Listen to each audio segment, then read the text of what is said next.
be you and Philippe going in with obviously the two scooters.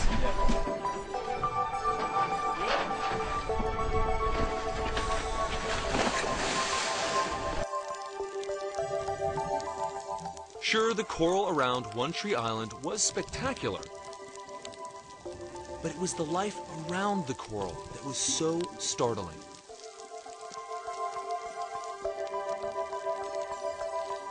Reefs have been called the rainforests of the oceans, and for good reason.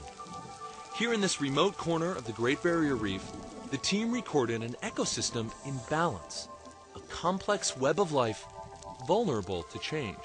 When you take the fishes out of the ocean, you take out the gardeners and the pest control officers. So ecosystems like coral reefs undergo fundamental changes. So thinking about what we're doing and looking for those ethical and ecological choices in, say, the seafood we eat, for example, is an enormous contribution. Their data will take time to compile. New discoveries will continue to be made. But the team says there are things people can do right now to help preserve ecosystems like the reef around One Tree. For them, this expedition is as much about awareness as it is about the research. This isn't science as usual. There's no arguing that there's a tremendous gap between scientific knowledge and public knowledge.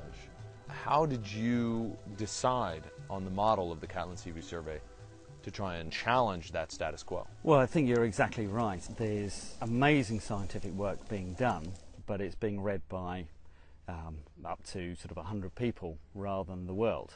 And we wanted to bridge this gap. Well, we need to bridge this gap between scientific awareness and public understanding, because there's no point in doing the science if it's not being communicated, because if it's not being communicated, you don't get the support for action.